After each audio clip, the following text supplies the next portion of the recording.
네, 안녕하십니까. 현재 대한공중보건의사협의회 회장을 맡고 있는 이성환이라고 합니다. 현재 전라북도 부안군 보건소에서 근무하고 있습니다.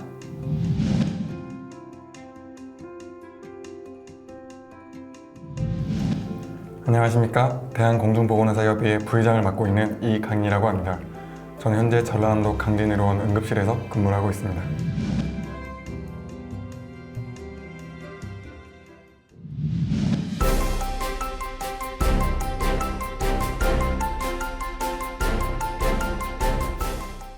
공중보건의사 선생님들의 어떤 각 개인의 어떤 상황들, 예를 들면 어떤 선생님은 이제 아이가 있으신 경우들도 있고 그런 부분들이 전혀 고려되지 않은 채 중앙정부에서 배정되는 게 조금 문제였습니다.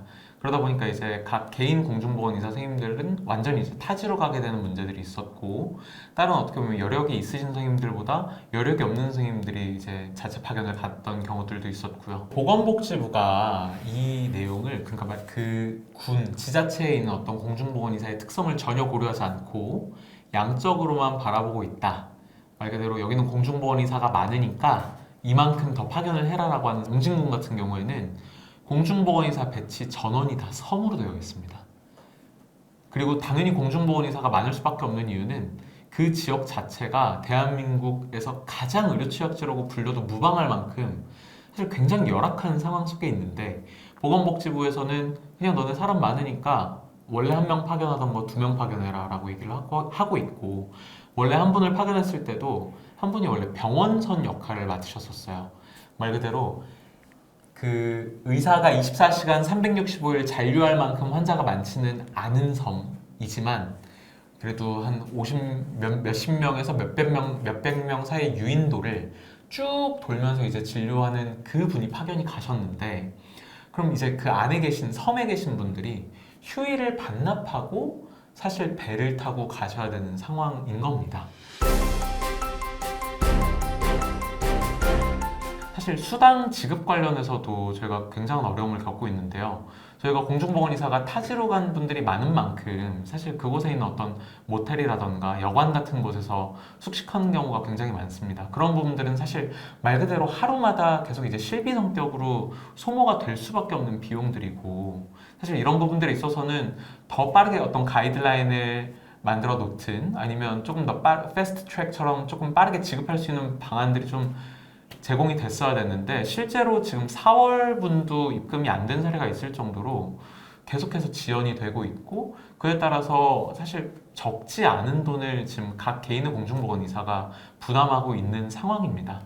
더 나아가서 저희가 보건복지부와 이제 처음에 얘기를 했던 부분들 중에 하나가, 그렇다면 최소한 이제 물가 상승률 또는 공무원 임금 상승률에 맞춰서 공중보건의사의 진료 장려금을 이제 인상해 달라 라고 이제 합리적으로 말씀을 드렸었는데, 그런 부분들도 사실 벌써 한 6개월 정도 이상 지연되고 있는 모습을 보면서 실제로 정부가 공중보건의사 처우 개선에 대해서 얼마나 적극적으로 생각하는지, 그리고 실제 이 상황을 문제라고 생각하는지에 대해서 좀 의문과 회의감이 들기 시작한 부분이 있습니다.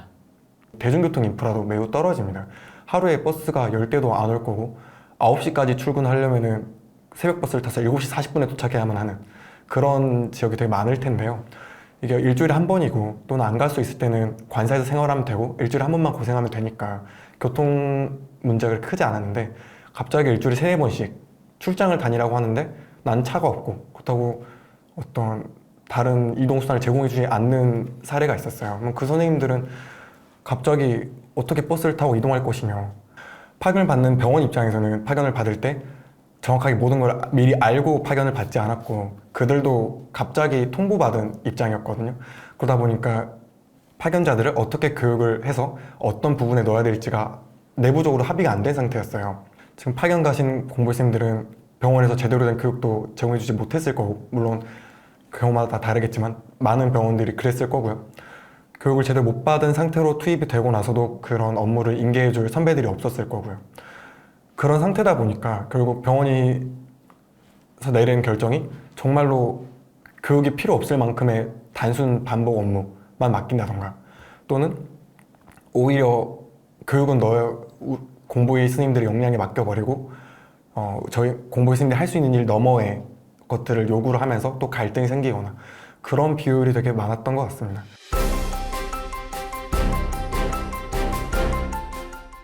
파견 초기에는 사실 완전하게 준비가 안 된 상태에서 공중보건의사를 파견하는 느낌이 굉장히 강했습니다.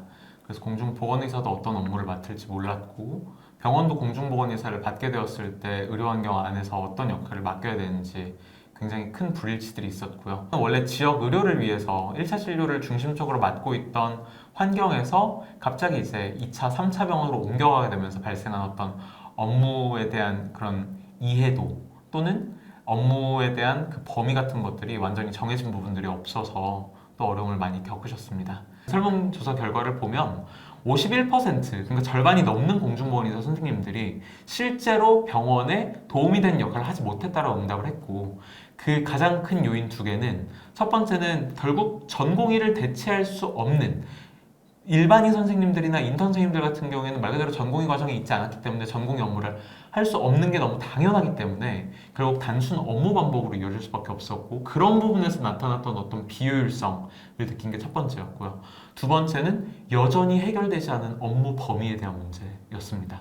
사실 지금 6월이 거의 다 돼가는데 설문조사 결과가 이렇게 나오는 것들을 보면 결국 그 문제에 대한 해결은 여전히 현재 진행형이라는 것을 좀 알 수가 있습니다.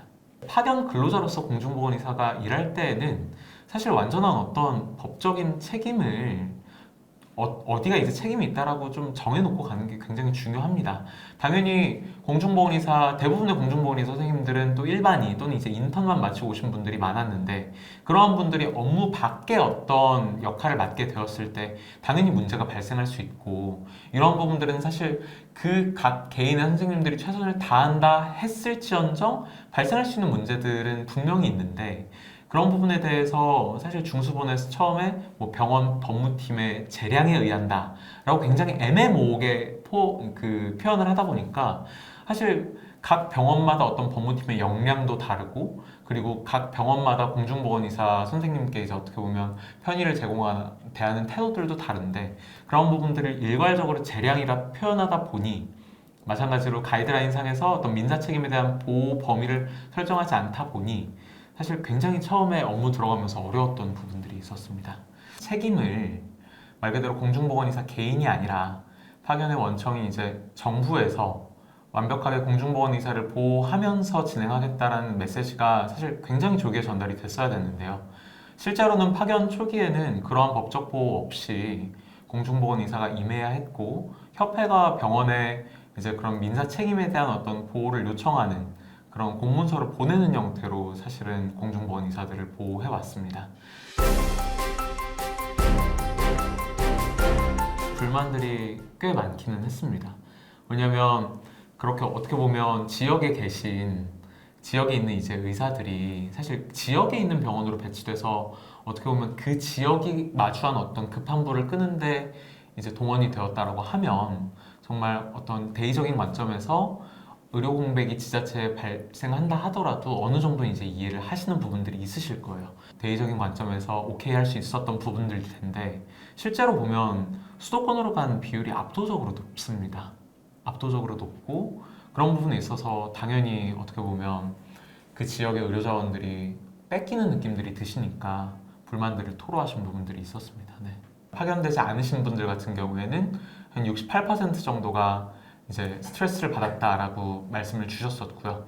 70%가 넘는 분들이 그러한 것들이 업무의 과중에서 왔다. 그리고 공중보건의사로서 어떤 부당한 부분들이나 아니면 열악함에 대해서 얘기하고 싶은데, 하지만 저희가 또 신분적인 한계가 있다 보니까 그런 부분들을 충분히 표현하지 못했다라는 부분에 있어서 처우가 여전히 열악하다는 것을 알 수 있었습니다. 네, 처음에 파견이 시작을 하게 되면서 내려왔던 게 연가 제한이었습니다. 그래서 이미 국외 여행을 이미 계획하셨던 분들 중에서는 그대로 승인이 난 분들도 있지만은 연가 제한이 내려오면서 해외여행을 다 취소해야만 했던 사례들이 있거든요.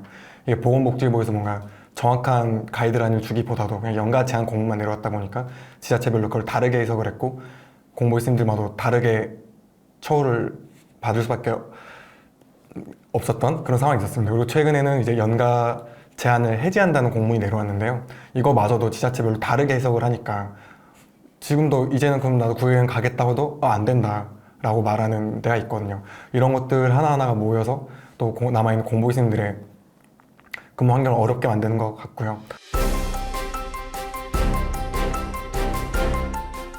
공중보건의사 가이드라인이 한번 개정이 됐었습니다. 올해 4월에 발표가 나고 그 다음에 이제 5월 정도에 다시 개정이 됐었는데 원래 저희가 파견을 1회에 하나에 연장할 수 있다라는 부분들이 있었는데 그 부분이 횟수 상관없이 기간에 따라 기간만 이제 맞으면 연장할 수 있다로 바뀐 부분이 있습니다. 사실 저희가 그 횟수를 정해놓은 요소 중에 하나도 불필요하게 공중보건 의사들이 어떻게 보면 파견으로, 물론 이제 파견을 가야 될 때는 파견을 가야겠죠. 하지만 당연히 그런 부분들에서 발생할 수 있는 어떤 비효율성이나 아니면 편법적으로 공중보건 의사를 쓸 수 있는 방법에 대해서 우려하는 부분들이 있었기 때문에 사실 저희를 보호하는 어떤 최소한의 어떤 장치라고 생각을 했는데 그런 부분들이 협회하고는 단 한 번의 말 없이 그것도 굉장히 빠르게 개정이 됐고 지금은 사실 3년 가운데 6개월까지는 어디든 사실 파견을 가도 무방한 상황이 됐습니다. 그런 부분에 있어서 사실 조금 굉장히 우려스러운 부분 중에 하나는 물론 지금 공중보건 의사 선생님들이 굉장히 힘든 것들도 있지만 앞으로 공중보건 의사를 사실 지원할 만한 그런 계기가 앞으로 더 이제 쉽고 없어지지 않을까라는 생각이 듭니다.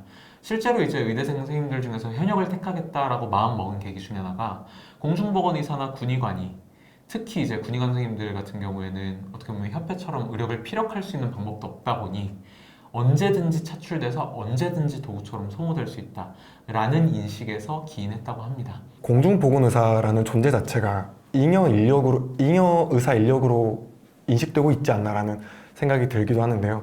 어쩌면은 공중보건의사 제도가 존재하는 이유 자체가 어떤 시장 논리로서는 존재하기 힘든 지역에 의료기관을 만들고 의료를 유지하기 위해서 공중보건의사 제도를 유지하고 있는 건데 이런 상황이 될 때마다 오히려 공중보건의사를 가장 먼저 쓰는 것 같아요. 비슷한 사례로 작년에 잼버리가 있었는데요. 제가 그 잼버리 회의 때 들어갔어요. 저만 들어간 건 아니고 각 전라북도 각 시군 공중보건의사 대표들을 모이고 잼버리 관계자분들이 모이는 자리가 있었어요. 그때 공중보건의사를 활용할 방안을 논의하는 그런 자리였는데요. 저는 이제 그런 질문을 했어요. 되게 국제적 행사고 예산이 몇 천억이면은 그리고 학생들이 오는 거 보면은 당연히 소아과 전문의를 많은 돈을 써서 고용을 하면 되지 왜 소아과 트레이닝을 받지 않은 일반인들을 데려와서 해외 학생들을 진료를 하게 하려고 하느냐라고 했는데 거기에 대해서는 절대 돈 때문에 그런 건 아니다. 하지만 필요하다. 이런 식으로 답변을 했거든요. 저는 그것을 보면서도 도저히 이해가 가지 않았어요. 오히려 그거는 더 철저하게 돈을 더 써야만 하는 건데 우리가 가는 순간 할아버지 할머니들의 치료가 비는 건데 저는 그때도 참 의아했었는데 이번 사태 때도 똑같이 느꼈던 것 같아요. 이런 공중보건의사에 대한 인식이 바뀌었으면 좋겠다 하는 바람이 있습니다. 5년 전에 공보유 수급하고도 한번 비교를 해봐야 될 것 같은데요. 그 당시까지만 해도 사실 한 명의 의사가 한 명의 지소를 맡는 게 노멀이었습니다.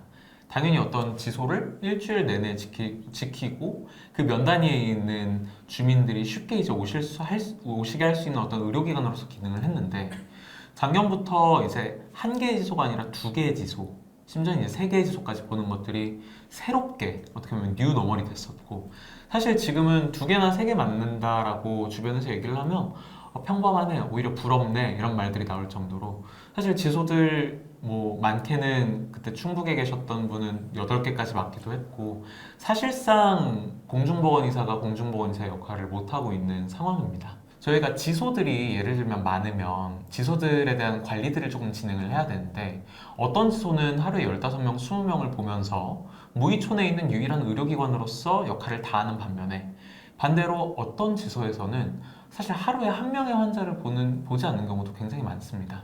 그럼 사실 국가적으로 조금 전반적으로 좀 조사를 하고 지소들 중에 일정 수준 이하의 환자를 보거나 또는 해당 면에 다른 1차 의료기관, 다른 의원이 들어와 있는 경우에는 사실 그 지소를 폐쇄하고 필요한 지소로 공중보건의사를 보내야 됩니다.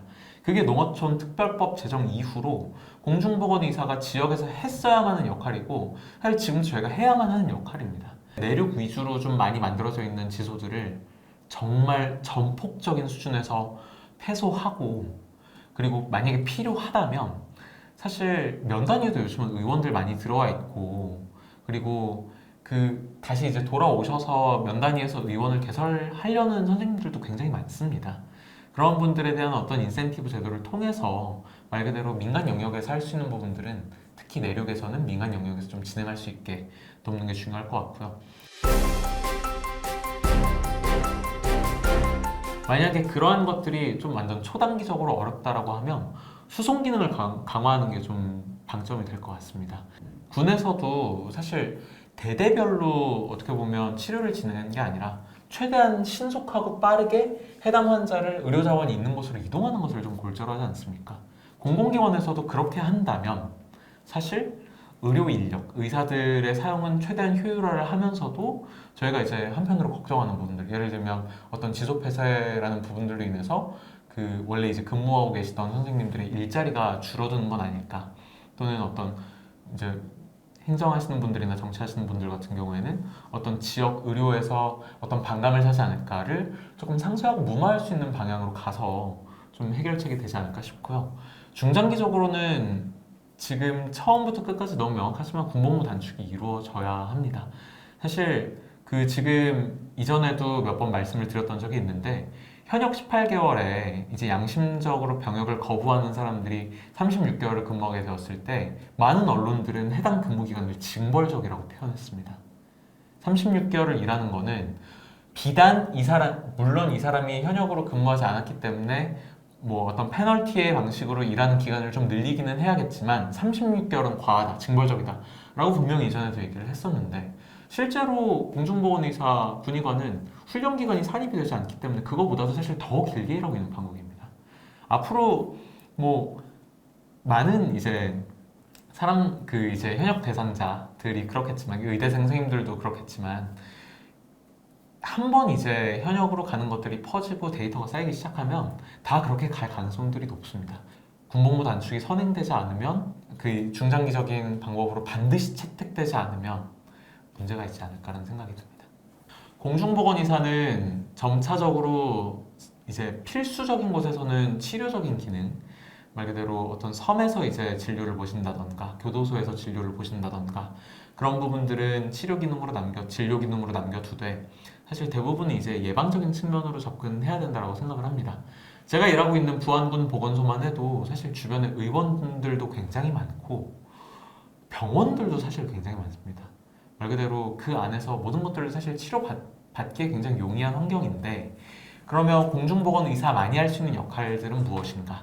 그런 부분들은 코로나19에서도 사실 나타났다시피 어떻게 보면 예방적인 측면에서 접근하고 그런 어떤 팬데믹에 대비하는 어떤 정책들을 공중보건의사가 개진한다던가 아니면 만성질환의 어떤 예방적인 관리에 대해서 공중보건의사가 역할을 한다던가 그런 방향으로 조금 가야 되는 시점이 아닌가